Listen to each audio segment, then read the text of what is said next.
Bien-aimé, tu es béni au nom puissant de Jésus-Christ.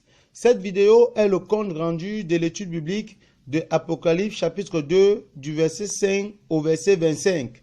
Tu sais, depuis quelque temps, Dieu nous a mis à cœur de faire l'étude biblique complète de la parole de Dieu de Genèse Apocalypse dans le programme Genapo. Donc, ce sont les études bibliques d'appropriation de la parole de Dieu. Parce que Jésus a dit, vous connaîtrez la vérité et la vérité va vous rendre libre. Et quelque part dans les Épîtres, il est dit que la voix vient de ce qu'on entend et ce qu'on entend sort de la parole de Dieu. Donc, si tu connais ce qui est dit dans la parole de Dieu, alors tu auras une foi forte, agissante, puissante, grande, pour ne pas te laisser manipuler, encore moins esclavagiser, encore moins endoctriner, encore moins posséder ou bien tu seras un croyant, un vrai disciple du Seigneur Jésus-Christ. Il aime les disciples qui vont vers l'instruction. Tu te rappelles sur le chemin d'Emmaüs, il a ramené ses disciples dans la bergerie par l'instruction. Donc, que Dieu te bénisse. Donc, tu peux nous rejoindre. Il y a le forum Telegram, le lien d'invitation est, le groupe Telegram, le lien d'invitation est dans la description de cette vidéo. Sinon, si tu veux intégrer le groupe interactif de contribution pour l'étude, c'est sur le forum WhatsApp.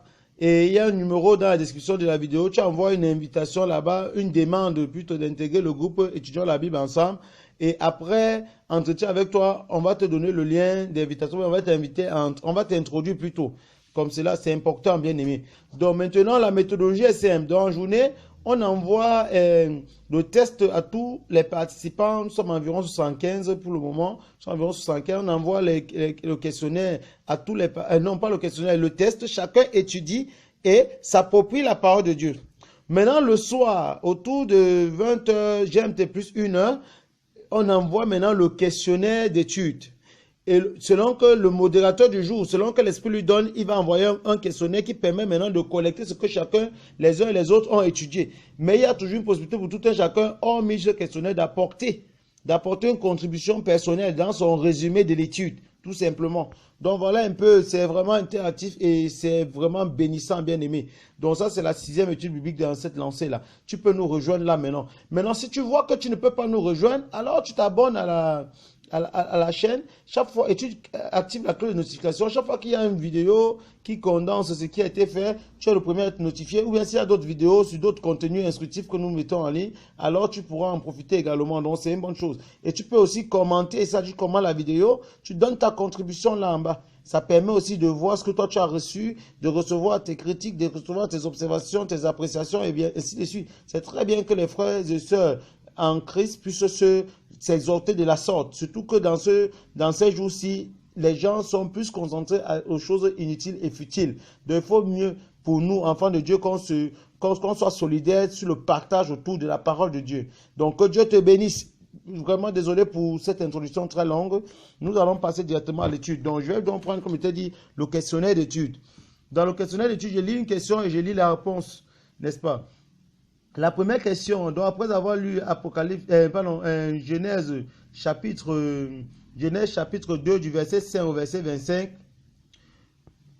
nous demandons, propose un titre à ce passage. Donc quel est le titre que tu peux donner à ce chapitre-là?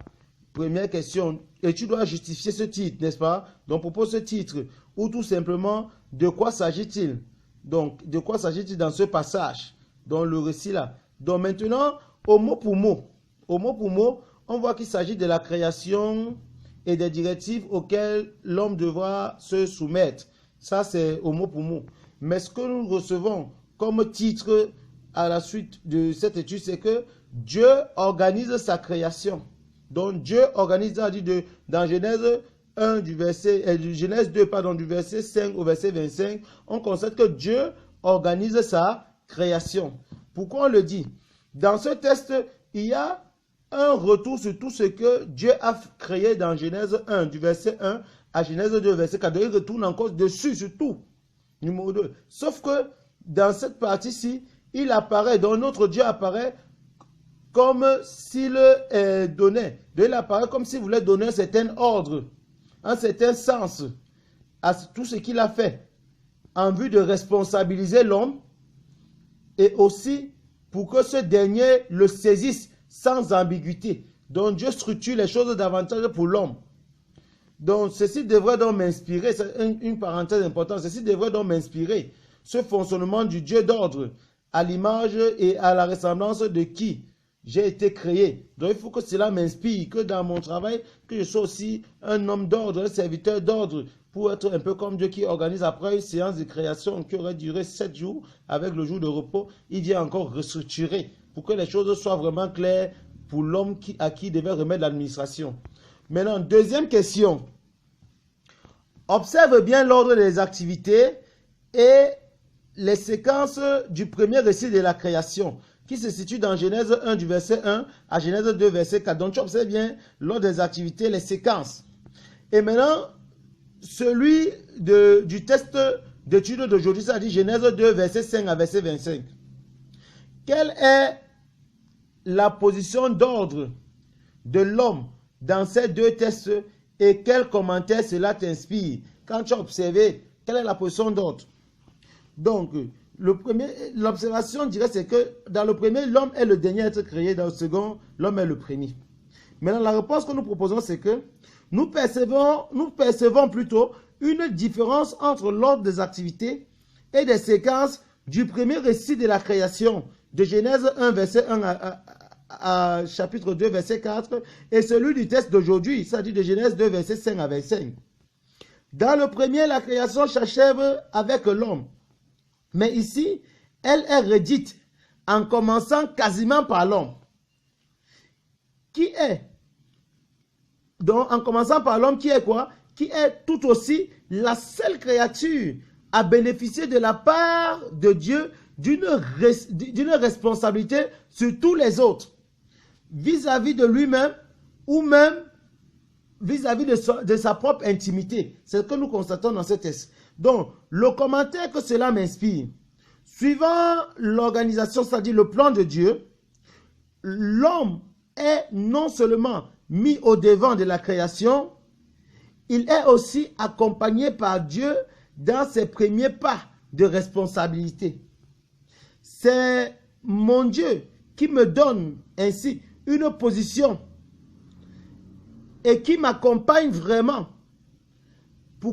Il m'accompagne, mon Dieu m'accompagne pour que je ne, même dans mon intimité, dans ma responsabilité, il m'accompagne.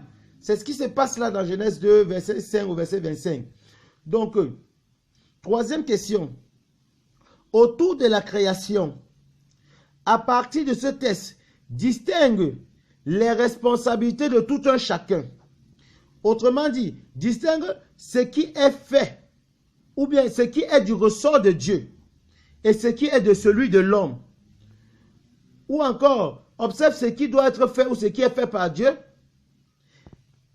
d'une part, d'autre part, ce qui est fait, ce qui doit être fait par l'homme, et enfin, par le reste de la création. Donc voilà une question. Maintenant, réponse. Donc une réponse que nous pouvons proposer à cette question. Elle est simple. Le Créateur a donné un sens à sa création.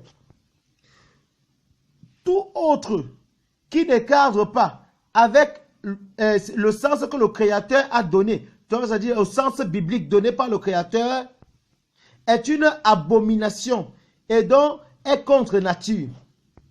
À partir de ce test, les rôles sont bien répartis. D'abord, au niveau de Dieu. Dieu crée le monde de départ. C'est-à-dire, il crée le modèle de départ. Dieu est avant la Genèse. Même dans ma propre vie, donc Dieu doit être avant toute Genèse. Sans Dieu, une Genèse n'est rien. Sinon, elle ne saurait être durable. Encore moins d'apporter un bonheur éternel, qui soit éternel.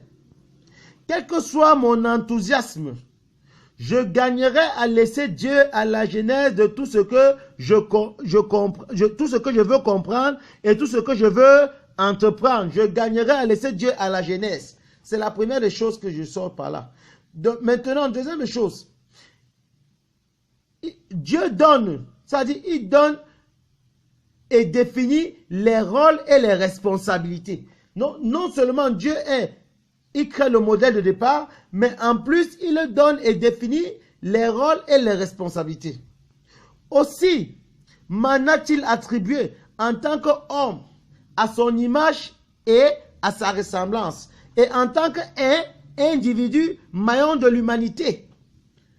Ainsi, maillon de l'humanité ainsi que maillon de l'univers.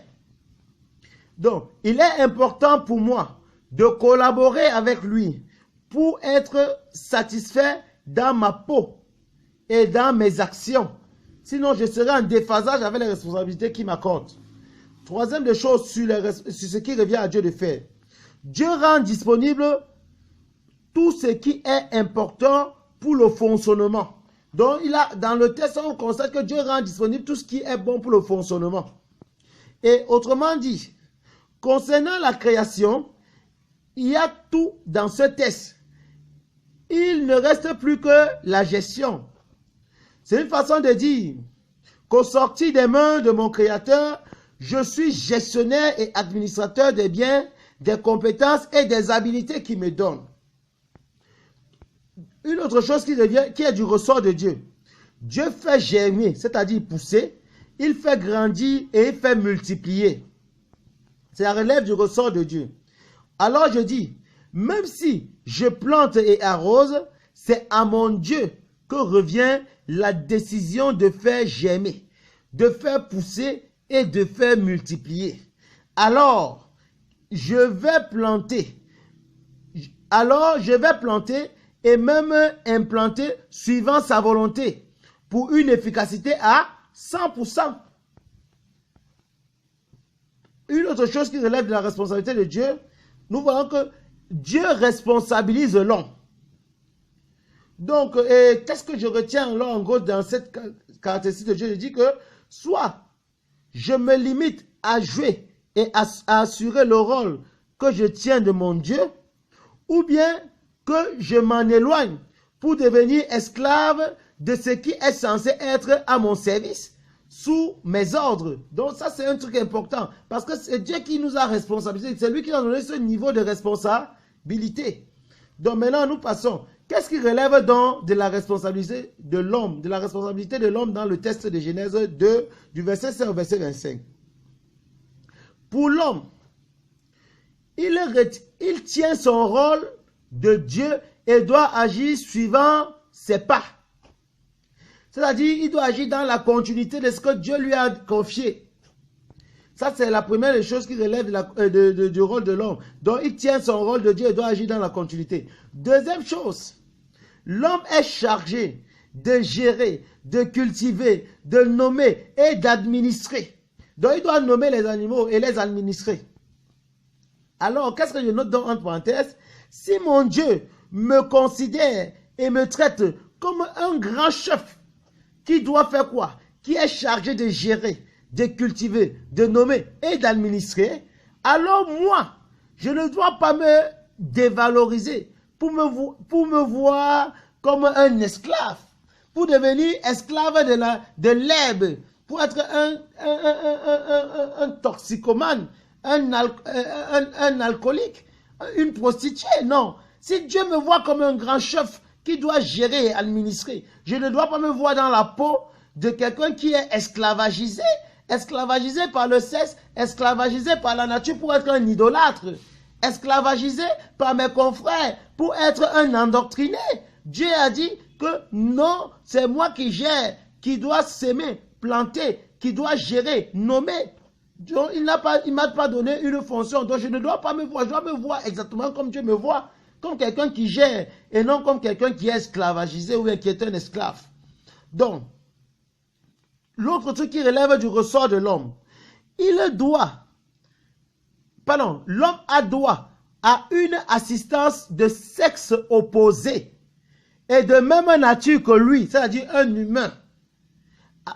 Ok, je redis encore. Donc, l'autre truc qui relève de la responsabilité de l'homme, c'est que selon ce texte de Genèse 2, verset 5 au verset 25, on constate que l'homme a droit à une assistance de sexe opposé. Une assistance de sexe opposé, de même nature que lui, c'est-à-dire de nature humaine, avec qui il devra s'unir parfaitement. Voilà un autre truc qui relève de la responsabilité de l'homme. Et entre parenthèses, quand je le dis, en s'éloignant même de ses parents pour réussir cette mission à être uni avec son partenaire ou sa partenaire humain de sexe opposé. Voilà ce que Dieu recommande à l'homme. Donc, tout ce qu'on y ajoute vraiment, bien aimé, vient du malin. Ça dit qu'on quitte de là de ce modèle original-là. Tout ce qu'on y ajoute vient du malin pour détruire l'humanité. L'homme a droit, encore, je le répète encore, l'homme a droit à une assistante de sexe opposé et de même nature que lui, avec qui il devra s'unir parfaitement, en s'éloignant même de ses parents pour réussir cette mission. Et alors, je dis en parenthèse, tout ce qu'on y ajoute vient du malin pour détruire l'humanité de Dieu. Dernière des choses qui relève du ressort de l'homme dans ce test-ci, c'est que l'homme doit se réserver d'aller au mal et d'outrepasser les limites de Dieu. C'est ce qui relève du ressort de l'homme. Donc l'homme doit se réserver d'aller au mal et d'outrepasser les limites de Dieu. Et je note entre parenthèses, les règles de Dieu doivent passer au-devant de tout dans ma vie. Maintenant, la responsabilité du reste de la création. On n'a pas beaucoup noté là-bas. On a noté deux choses. Première des choses, le reste de la création est mis à la disposition de l'homme. Ça relève de sa responsabilité. Il est à la disposition de l'homme, le reste de la création. Alors, je note entre parenthèses, beaucoup de choses sont mises à ma disposition, mais je peux venir à ne pas les avoir. Surtout parce que j'ignore la parole de Dieu qui me donne droit sur ces éléments-là. Donc je redis encore, en notant cette responsabilité de la nature tout entière, on dit, la nature est mise à la disposition de l'homme. Et alors je note entre parenthèses, beaucoup de choses sont mises à ma disposition. Mais je peux venir à ne pas les avoir. Surtout parce que j'ignore la parole de Dieu qui me donne droit dessus. Maintenant, deuxième des choses qui relève de la responsabilité du reste de la création, c'est que le reste de la création doit se multiplier et produire de bonnes choses, c'est-à-dire des richesses et davantage ces choses qu'elle produit, c'est pour l'homme. Donc, bien aimé, il ne faut pas inverser la tendance. Le reste de la nature doit produire les richesses pour toi. Tu ne dois pas aller voir le reste de la nature pour prier pour qu'elle te demande de produire des richesses pour elle. Pour que tu partes faire le sacrifice. Ça, c'est de l'idolâtrie. L'idolâtrie. Que tu partes prendre un morceau de bois pour dire, je vais te prier pour que tu me permettes de produire des richesses pour toi pour venir te sacrifier cela. Ça, c'est vraiment de l'abomination, bien aimé. Ici, on dit, ce qui relève de la responsabilité de la nature, c'est que la nature doit se multiplier et produire de bonnes choses, notamment des richesses, davantage pour honorer l'homme. Donc, que Dieu te bénisse, bien-aimé. Quatrième question. Quand tu lis Genèse 2, du verset 20 au verset 25, quel enseignement tires-tu de la genèse du premier couple humain? Quel enseignement tires-tu de la genèse du premier couple humain? Eh bien, aimé, je vais donc lire la réponse. Quel enseignement tires-tu de la genèse du premier couple humain? Je lis.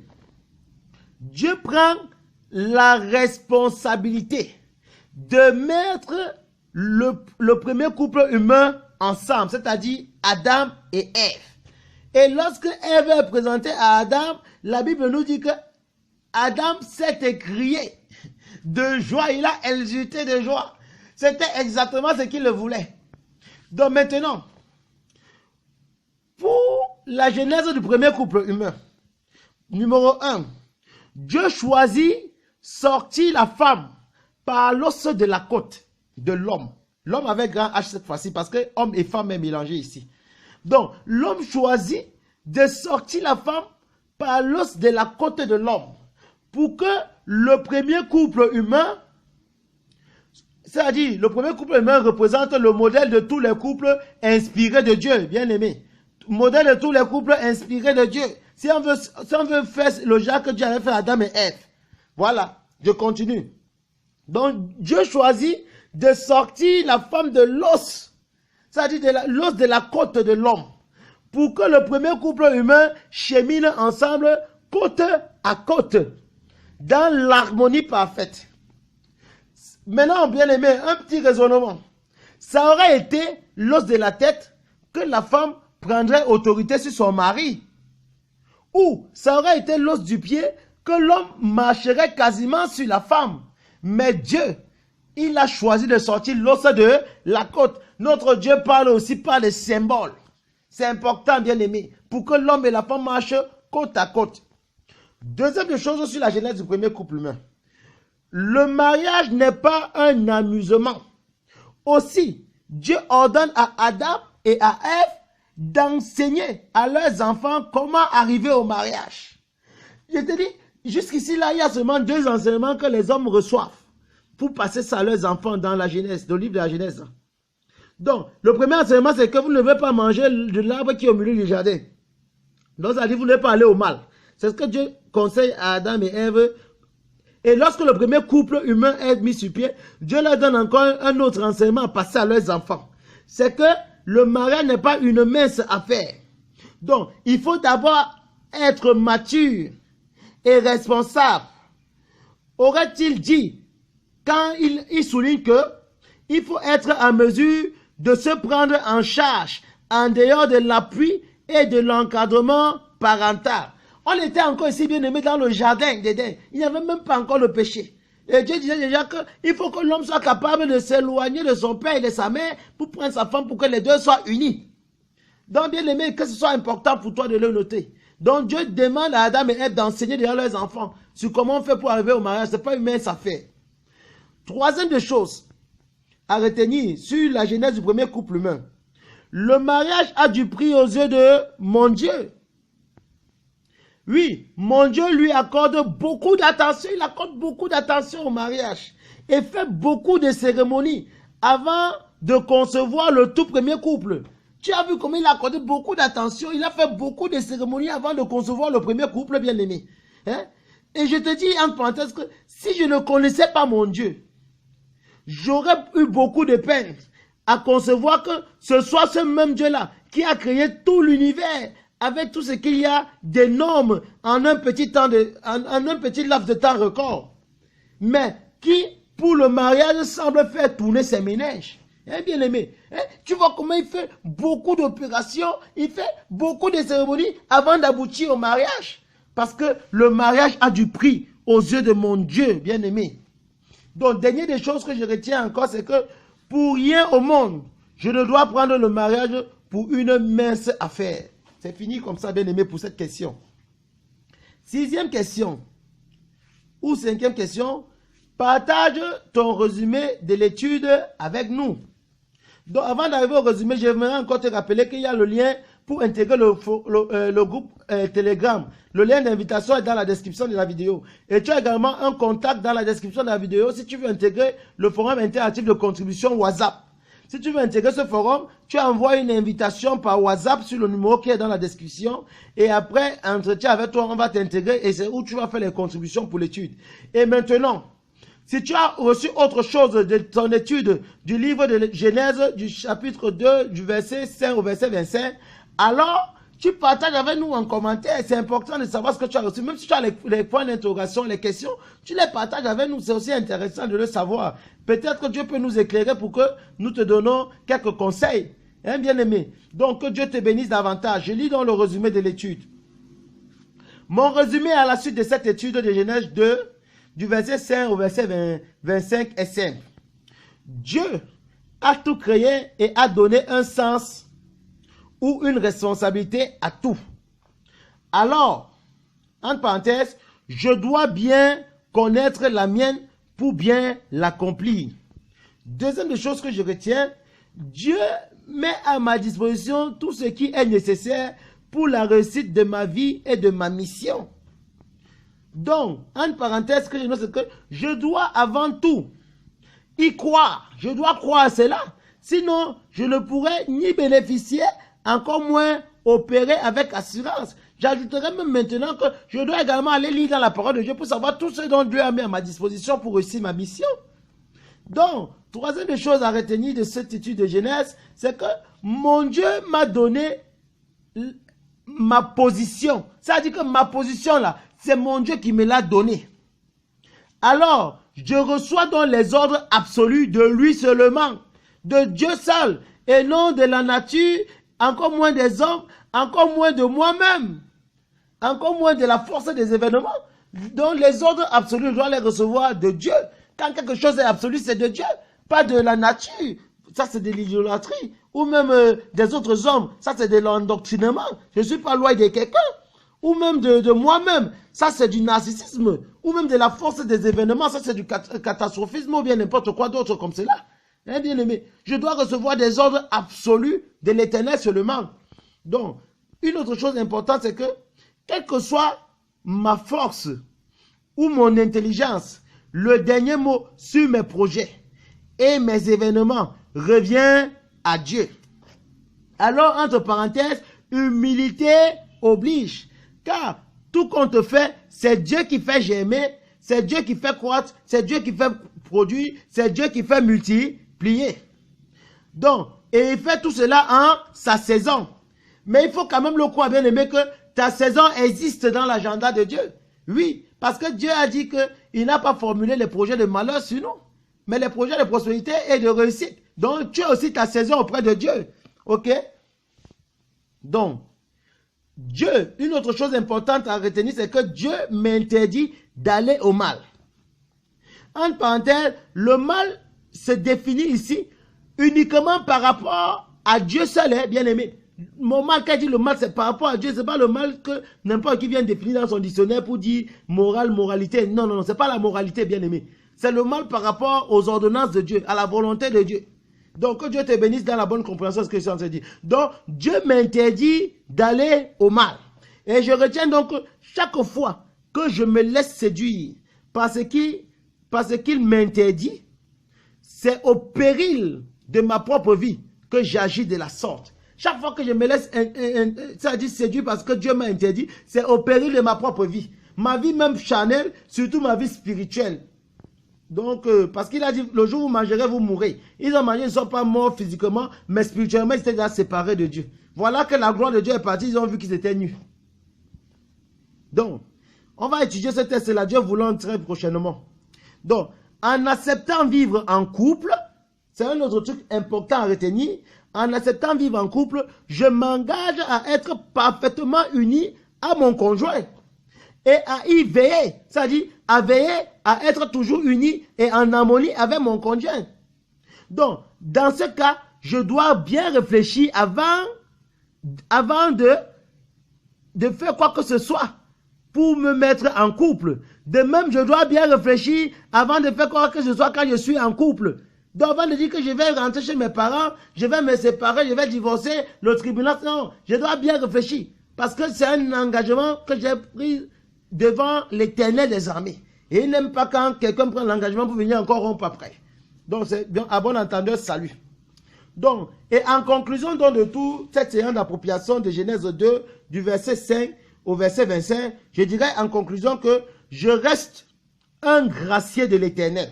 Dans le premier récit de la création, c'est-à-dire de Genèse 1, verset 1 à Genèse 2, verset 4, je suis le tout dernier à venir à l'existence. Et pourtant, dans ce texte où Dieu ordonne sa création, il me cite en premier.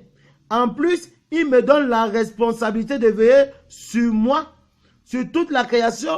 Et c'est-à-dire, il me donne la responsabilité de veiller sur tout ce qu'il a créé, sur toutes les autres créatures. Donc, je suis un gracié de l'Éternel, même au sorti de la main de Dieu. Je comprends encore davantage pourquoi l'amour de Dieu est si grand envers nous. Donc, que Dieu te bénisse, bien-aimé. Nous avons terminé. Donc, tu peux t'abonner, activer la cloche de notification, commenter surtout. Si possible, même partager. Et si tu penses que ça peut aider quelqu'un à comprendre d'autres choses dans la parole de Dieu, que ça peut être amélioré à quelqu'un, tu partages. Donc, que Dieu te bénisse au nom puissant de Jésus-Christ. Nous avons terminé pour aujourd'hui. Amen.